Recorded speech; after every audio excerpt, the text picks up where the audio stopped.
अस्सलाम वालेकुम नाज़रीन, सबसे पहले तो मैं आपका शुक्रिया अदा करना चाहूँगा कि आपने हमारा ये जो सिलसिला है क्वेश्चन आंसर वाला उसको बहुत ज़्यादा पजीराई बख्शी, बड़ा पसंद किया।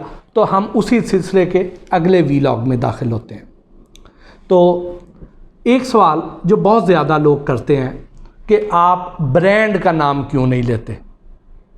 तो बात ये है कि मैं आपको अच्छे और बुरी दोनों ब्रांड्स की आपको मैं निशानियां बता देता हूं।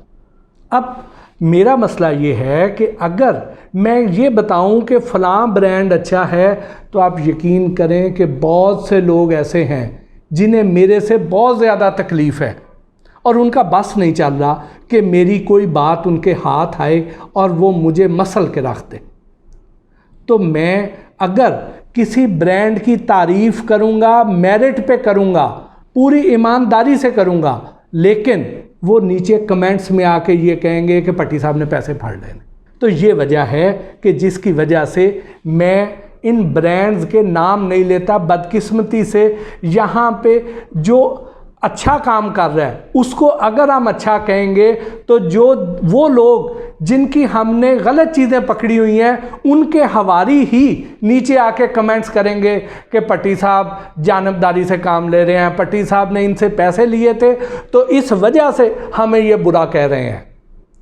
तो अगर आप लोग मुझे इसका कोई हल दे देते हैं तो मुझे कतन कोई एतराज़ नहीं है। मैं जो इसके अच्छे मुतबादल हैं, इसका हल है, वो भी आपके साथ शेयर किया करूँगा, अच्छे ब्रांड्स का नाम भी लिया करूँगा। लेकिन बराए मेहरबानी या तो मुझे इसका हल दे दीजिए या फिर अगर इस तरह का कोई मनफी प्रोपेगेंडा जो लोग करेंगे तो फिर उसको काउंटर करने के लिए मेरे साथ खड़े हो जाइए। तो फिर हम इसके बारे में बात कर लेंगे। जी आगे आ जाइए कि जो हमने वीलॉग किया था कि आप घर पर ही वाटर फ़िल्टर तैयार करें, तो उसमें बहुत से लोगों ने ये सवाल किया था कि ये एक लंबा और मुश्किल तरीका है, तो इसकी बजाय अगर हम पानी को सिर्फ उबाल लें तो क्या उससे ये मसला हल नहीं हो जाएगा। तो मेरा जवाब ये है कि हम पानी को फ़िल्टर क्यों करते हैं। वो इसलिए करते हैं कि इसमें जो भी अंदर कसावतें हैं वो सारी हम दूर कर लें। अब अगर हम पानी को उबालेंगे तो उबालने से क्या होगा कि इसके अंदर बैक्टीरिया हैं वो ख़त्म हो जाएंगे, इसके अंदर कोई वायरस हैं वो ख़त्म हो जाएंगे, इसके अंदर कोई फंगस है तो वो ख़त्म हो जाएगी। लेकिन अगर उसके अंदर गदलापन है, अगर उसके अंदर गटर का कोई पानी शामिल हुआ है तो उसकी जो वजह से पानी में एक बुरी स्मेल है, बदबू है, या उसका टेस्ट ख़राब हो गया है, या उसकी रंगत ख़राब हो गई है, या उसमें आर्सेनिक पाई गई है, तो वो उबालने से मसला हल नहीं होगा। उसके लिए हमें फ़िल्टर ही करना पड़ेगा, जिसका मैंने आपको उस वीलॉग में तफसील से बता दिया है कि आप अगर कोई महंगे ब्रांड अफोर्ड नहीं कर सकते हैं तो 100 रुपये में घर पर ही वाटर फ़िल्टर तैयार कर लीजिए, आपका ये मसला हल हो जाएगा। उसके बाद कुछ लोग ये पूछ रहे हैं कि गंदम को महफूज करने के लिए हम जो पारा इस्तेमाल करते हैं क्या वो सही तरीका है या गलत है। तो बात ये है कि पारा किसे कहते हैं, मरकरी। ये वाहिद ऐसी धात है जो लिक्विड फॉर्म में होती है, अदरवाइज जितनी भी धातें हैं वो सॉलिड फॉर्म में होती हैं। अब अगर ये मरकरी हम गंदम को महफूज करने के लिए इस्तेमाल करें तो इससे क्या नुकसान होगा। अंधापन इसकी वजह से हो सकता है, ये हमारे गुर्दे फेल कर देती है। और इसके बारे में तो ये भी कहा जाता है कि जिस फैक्ट्री में मरकरी इस्तेमाल होती है वहाँ पे जो काम करने वाले वर्कर हैं वो इम्पोर्टेंट हो जाते हैं, यानी नामर्द हो जाते हैं, औलाद पैदा करने की सलाहियत से महरूम हो जाते हैं। तो ये इस हद तक नुकसानदेह है। हम आम तौर पे हमारी ये एक कहावत बनी हुई है कि यार जेड़ी आई है ना वो तो आई है, एक दिन मरना तो है ही ना, तो कोई गल नहीं मर जाइए।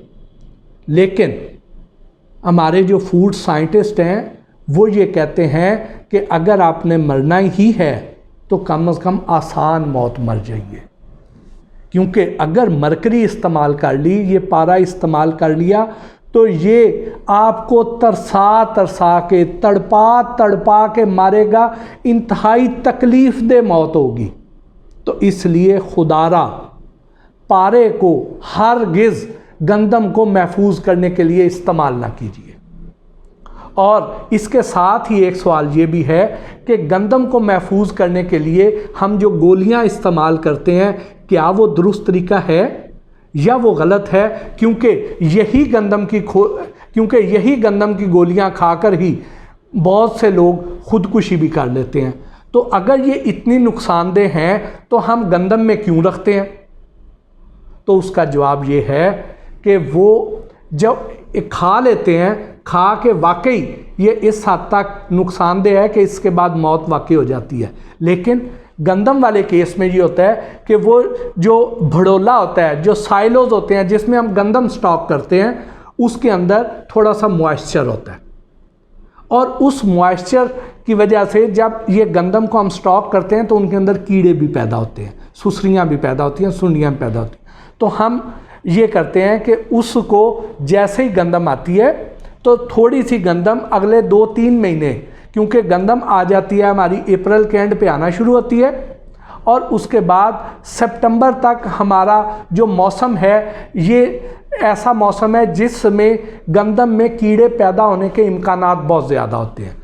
तो उसके लिए ये करते हैं कि इन 2-3 महीनों के लिए अपनी ज़रूरत की गंदम खाने के लिए अलहदा कर ली जाती है, बाकी गंदम को उस भड़ोले में या साइलोज में डाल के उसमें गोलियां रखकर उन भड़ोलों को एयर टाइट बंद कर दिया जाता है। तो जैसे ही उस गंदम में मौजूद नमी जो है वो इन गोलियों के साथ रिएक्ट करती है तो ये गोलियां गैस बन जाती हैं, ये गैस की सूरत इख्तियार करती हैं, और वो गैस सारे भड़ोले में या उस साइलों में इक्वली फैल जाती है। जब वो फैलती है तो उसके अंदर कोई छोटे से छोटा भी लिविंग ऑर्गेनिज्म होगा, कोई कीड़ा होगा, उसको ये ख़त्म कर देगी। लेकिन उनको ख़त्म करने के बाद ये गैस जो है ये अपना असर खो देगी, गंदम को नुकसान नहीं पहुंचाएगी। तो इसलिए इसे आप गंदम में रख के गंदम को महफूज कर सकते हैं। फिर ये भी कुछ लोगों ने सवाल किया है कि शहद जो है अगर ये जम जाता है तो क्या ये जमा हुआ शहद नकली शहद होने की निशानी है? तो मेरा जवाब ये है कि शहद के जमने या ना जमने का ताल्लुक़ उसके असल या नकल होने से नहीं है, क्योंकि जिन्होंने नकली शहद बनाना है ऐसे ऐसे केमिकल्स भी हैं जो उस शहद के अंदर डाल दिए जाएंगे, चाहे वो चीनी के शीरे से क्यों ना बनाया गया हो। क्योंकि बाज़ लोग ये कहते हैं कि चूँकि इसमें चीनी का शीरा था तो जैसे ही गर्मी कम हुई है, ज़रा ठंड बढ़ी है, तो वो जम गया। तो अब ये जो नकली शहद बनाने वाले हैं ये इस हद तक एडवांस हो गए हुए हैं कि इनको पता है कि इसमें कौन कौन से केमिकल्स डालेंगे, तो उसकी वजह से ये शहद जमेगा ही नहीं। तो लेकिन उससे ये कतन नहीं होगा कि वो शहद खालस हो गया।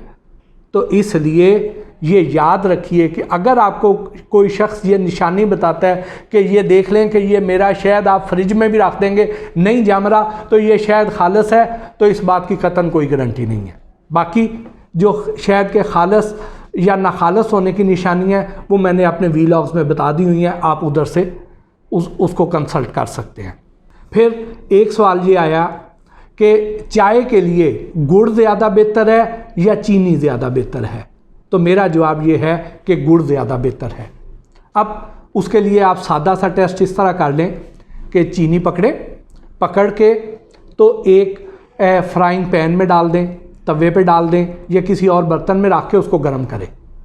तो आप देखेंगे कि जैसे ही टेम्परेचर बढ़ेगा वो चीनी मेल्ट होगी और उसका एक शीरा सा बन जाएगा, और वो जो शीरा होगा उसको तो आप थोड़ा सा पकाएंगे तो वो ब्राउन कलर का हो जाएगा, जिसको हम कैरेमलाइजेशन भी कहते हैं। तो अब असल में जो गुड़ था उसी गन्ने से गुड़ बना और वो इसी रंगत का था, उसको चीनी में की शक्ल में लाने के लिए अंदाज़ा करें कि कितने ज़्यादा केमिकल्स इस्तेमाल किए गए हैं, कि इसकी रंगत सफ़ेद की जा सके, क्योंकि यहाँ पे हमें तो वो पसंद है, हमें तो देसी चीनी नहीं पसंद। तो अब ये जो केमिकल्स हैं वो सेहत के लिए इतने ज़्यादा अच्छे नहीं हैं, तो इसलिए चीनी की निस्बत गुड़ ज़्यादा बेहतर है। तो इसके साथ ही आज के इस व्लॉग से अपने मेज़बान मोहसिन भट्टी को इजाज़त दीजिए। अल्लाह निगहबान।